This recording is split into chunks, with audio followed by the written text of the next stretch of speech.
Hello दोस्तों, मैं सुरभि आप सभी का अपने चैनल दुनिया अब तक में स्वागत करती हूँ। क्या आप लोग भारत के एक ऐसे अनोखे मंदिर के बारे में जानते हैं जहां प्रसाद के रूप में सोने, चांदी और महिलाओं को कुबेर की पोटली दी जाती है? तो आज के इस वीडियो में मैं आपको कई सारी ऐसी जानकारी दूंगी जिसके बारे में आपने पहले नहीं सुना होगा। इससे पहले अगर आप मेरे इस चैनल पर नए हैं तो जल्दी से मेरे चैनल को सब्सक्राइब कर दीजिए, साथ ही बेल आइकन पर क्लिक कर दीजिए ताकि अपकमिंग वीडियोज़ के अपडेट आपको मिलते रहें। तो चलिए शुरू करते हैं। नंबर 6, डोलावीरा। तेलंगाना के 13वीं सदी के रामप्पा मंदिर को यूनेस्को की ओर से वर्ल्ड हेरिटेज साइट का दर्जा मिलने के बाद अब भारत की एक और धरोहर को सम्मान मिला है। यूनेस्को ने भारत में स्थित धोलावीरा को भी वर्ल्ड हेरिटेज साइट घोषित कर दिया है। धोलावीरा गुजरात के कच्छ जिले के भचाऊ तालुका के खदिरबेट में स्थित है। यह एक ऐतिहासिक स्थान है जो लगभग 5000 साल पहले विश्व का प्राचीन और व्यस्त महानगर था। धोलावीरा में हड़प्पा सभ्यता के अवशेष पाए जाते हैं जो दुनिया भर में अपनी अनूठी विरासत के तौर पर मशहूर है। यह स्थल कच्छ के रण में स्थित नमक के विशाल मैदानों से घिरा है और इसमें प्राचीन सिंधु घाटी सभ्यता के खंडर भी शामिल है। इस लिस्ट में शामिल होने की रेस में धोलावीरा के साथ ईरान से हवारामन, जापान से जोमोन, जॉर्डन से एस सॉल्ट और फ्रांस से नाइस शामिल थे। संयुक्त राष्ट्र शैक्षणिक, वैज्ञानिक एवं सांस्कृतिक संगठन ने ट्वीट किया, धोलावीरा भारत में हड़प्पा कालीन शहर को विश्व धरोहर सूची में अभी शामिल किया गया है। गुजरात में अब तक 3 विश्व धरोहर स्थल थे जिनमें पावागढ़ के निकट चंबानेर, पाटन में रानी की वाव और ऐतिहासिक शहर अहमदाबाद शामिल है। इस लिस्ट में धोलावीरा चौथा स्थल बन गया है। नंबर 5, अब जानते हैं कि सफर के दौरान हमारे मोबाइल की बैटरी जल्दी खत्म क्यों हो जाती है। सफर के दौरान मोबाइल की बैटरी जल्दी खत्म होती है और ऐसा होता है नेटवर्क और डाटा प्रोवाइडर की वजह से। जब भी कभी हम लंबा सफर कर रहे होते हैं, चाहे वह ट्रेन, बस या कार से सफर हो, तो उस दौरान हमारा स्मार्टफोन बार बार नेटवर्क बदलता है और पास के किसी नेटवर्क को सर्च करता है और उसी से नेटवर्क लेता है। लेकिन ये जो पास का नेटवर्क होता है वो कुछ ही देर पास रहता है क्योंकि हम सफर करते हुए आगे बढ़ जाते हैं और हमारा स्मार्टफोन बार बार ऐसे ही नेटवर्क बदलता रहता है जिससे बैटरी ज्यादा खर्च होती है। और अगर हम सफर के दौरान इंटरनेट का इस्तेमाल कर रहे होते हैं तो भी जल्दी हमारे स्मार्टफोन की बैटरी खत्म होती है क्योंकि ऐसे में फोन बार बार डाटा प्रोवाइडर बदलता है। इसी तरह जीपीएस का इस्तेमाल करने से भी हमारे स्मार्टफोन की बैटरी जल्दी खत्म होती है। बस इसी वजह से लंबा सफर करते समय हमारे स्मार्टफोन की बैटरी जल्दी खत्म हो जाती है।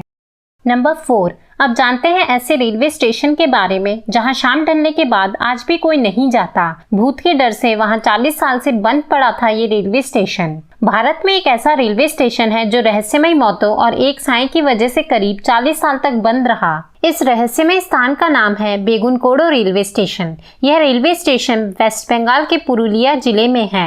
संथाल की रानी श्रीमती लाचन कुमारी के प्रयासों से वर्ष 1960 में यह रेलवे स्टेशन खोला गया था। शुरुआत में यहाँ सब ठीक रहा, लेकिन करीब 7 साल बाद एक कर्मचारी ने रेलवे स्टेशन पर महिला का भूत देखने का दावा किया। उस रेलवे कर्मचारी ने दूसरे साथियों को इस बारे में बताया। उसकी इस बात का कुछ और लोगों ने भी सपोर्ट किया। उन्होंने कहा कि एक महिला रेल से कटकर मर गई थी। तब से उनका भूत रेलवे स्टेशन पर भटक रहा है। हालांकि रेलवे के अफसरों ने उनकी बातों को अनदेखा कर दिया। कुछ समय बाद बेगुनकोड़ो के स्टेशन मास्टर और उनका परिवार रेलवे क्वार्टर में मृत अवस्था में पाया गया। उनकी मौत कैसे हुई ये कोई नहीं जान पाया। कुछ अरसे बाद स्टेशन से दूसरे स्टेशन मास्टर को भेजा, लेकिन वह भी सही ढंग से नहीं रह पाया। लोगों का दावा था कि पिछले स्टेशन मास्टर और उनके परिवार की मौतों में उसी भूत का हाथ था। इस घटना से दहशत में आए लोगों का कहना था कि शाम होने के बाद जब भी कोई ट्रेन यहाँ से गुजरती थी तो महिला का भूत उनके साथ साथ दौड़ने लगता था। कई बार तो वह भूत ट्रेन से भी तेज दौड़कर उसके आगे निकल जाता था। कई लोगों का दावा था कि उन्होंने एक महिला के भूत को ट्रेन के आगे पटरियों पर नाचते हुए भी देखा था। कहा जाता है कि उस वक्त जब भी कोई ट्रेन इस स्टेशन से गुजरती थी तो लोको पायलट स्टेशन आने से पहले ही ट्रेन की गति बढ़ा देते थे जिससे वे जल्द से जल्द इस स्टेशन को पार कर सके। यहाँ तक कि ट्रेन में बैठे लोग स्टेशन आने से पहले ही खिड़की दरवाजे सब बंद कर लेते थे। लोगों के अंदर महिला के भूत का खौफ इतना बड़ा था कि स्टेशन पर आने से कतराने लगे। धीरे धीरे यहाँ लोगों का आना जाना बंद हो गया। यहाँ तक कि स्टेशन पर काम करने वाले रेलवे कर्मचारी भी डर के मारे भाग गए। डर की वजह से न तो कोई यात्री यहाँ उतरना चाहता था और न ही कोई स्टेशन पर ट्रेन में चढ़ने के लिए आता था। इसके बाद से पूरा का पूरा स्टेशन सुनसान हो गया और इस स्टेशन पर ट्रेनों का रुकना भी बंद हो गया। रहस्यमयी साए की वजह से करीब 40 साल तक ये स्टेशन बंद रहा। इसके बाद ममता बनर्जी के आदेश पर वर्ष 2009 में स्टेशन को फिर से खोला गया। इसके बाद से यहाँ पर ट्रेनें चलने लगी और स्टाफ भी नियुक्त कर दिए गए। फिलहाल यहाँ करीब 10 ट्रेन रुकती है, लेकिन लोगों में उस साए का डर इतना है कि शाम होने के बाद स्टेशन सुनसान हो जाता है। वहीं अधिकतर स्टेशन कर्मचारी भी रात होने से पहले उसे छोड़कर चले जाते हैं। नंबर 3, अब जानते हैं उस जगह के बारे में जहाँ झीलें, नदियाँ और पेड़ पौधे कैसे गुलाबी हो गए। अर्जेंटीना के दक्षिण पेंटागोनिया इलाके में एक विशाल झील का पूरा पानी ही गुलाबी हो गया।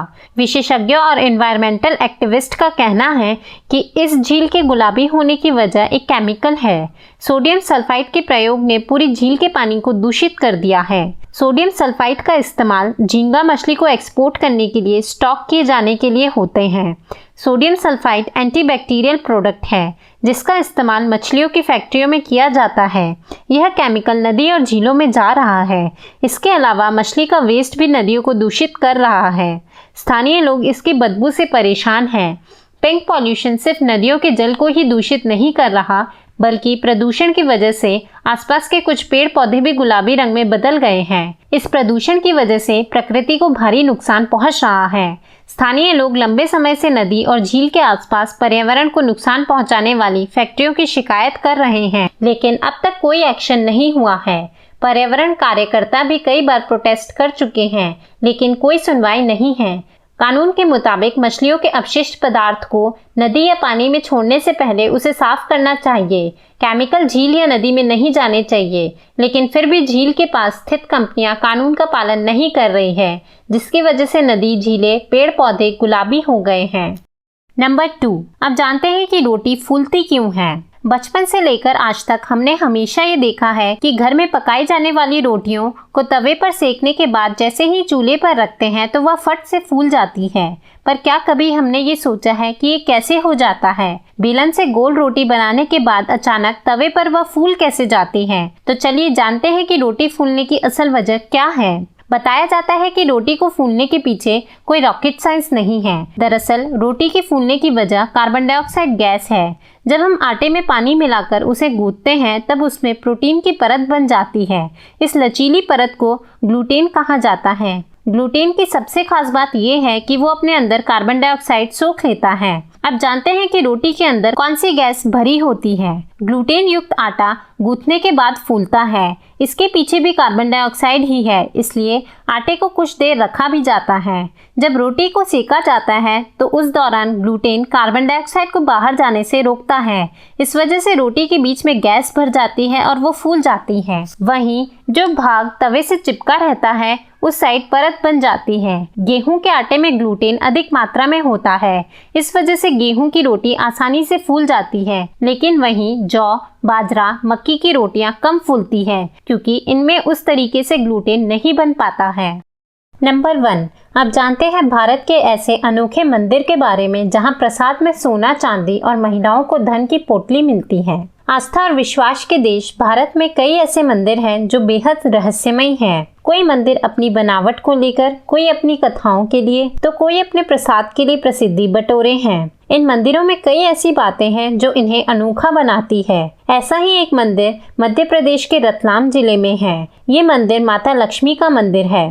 ये मंदिर कई मायनों में महत्वपूर्ण है। आमतौर पर मंदिरों में भक्तों को प्रसाद के रूप में मिठाई या अन्य खाने की चीजें दी जाती है, लेकिन माता लक्ष्मी के इस मंदिर में भक्तों को प्रसाद के रूप में सोने, चांदी और गहने दिए जाते हैं। इतना ही नहीं, इस मंदिर में जो भी भक्त आता है उसे सोने, चांदी के सिक्के भी प्रसाद के रूप में मिलते हैं। इस अनोखे मंदिर में हर साल लाखों की संख्या में भक्त मां के दर्शन के लिए आते हैं। यहाँ आने वाले भक्त माता के चरणों में सोने, चांदी के आभूषण चढ़ाते हैं। दिवाली के समय इस मंदिर में बहुत ज्यादा भीड़ होती है।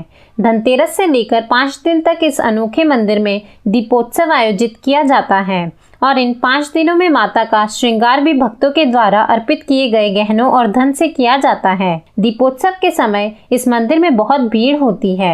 इस दौरान मंदिर में कुबेर का दरवाजा लगाया जाता है और जो भी भक्त यहाँ दर्शन के लिए आते हैं उन्हें इस दरबार में प्रसाद के तौर पर गहने और सोने चांदी के सिक्के दिए जाते हैं। इस मंदिर का अनोखा प्रसाद मंदिर को आकर्षण और आस्था का केंद्र बनाता है। दिवाली के दिन मंदिर का कपाट 24 घंटे खुला रहता है। कहते हैं कि इस समय माता के दर्शन से घर में कभी धन संपत्ति की कमी नहीं होती है। दिवाली के समय इस मंदिर की महत्वता और बढ़ जाती है। धनतेरस पर यहाँ महिलाओं को कुबेर की पोटली मिलती है। इस मंदिर में आने वाले भक्तों की हर मनोकामना पूरी होती है। कहते हैं यहाँ आज भी माँ लक्ष्मी का वास है और इस मंदिर में जो भक्त आता है वो खाली हाथ नहीं लौटता है। माँ लक्ष्मी के इस मंदिर में दशकों से गहने और रुपए चढ़ाने की परंपरा चली आ रही है। मान्यता है कि अपने राज्य की समृद्धि के लिए राजा यहाँ पर धन चढ़ाया करते थे। तभी से यहाँ आने वाले भक्त सोने चांदी और गहने चढ़ाते हैं। आशा करती हूँ आप सभी को मेरा ये वीडियो पसंद आया होगा। अगर आपको मेरा ये वीडियो पसंद आया हो तो इसे लाइक और अपने आगे दोस्तों के साथ शेयर ज़रूर करिएगा।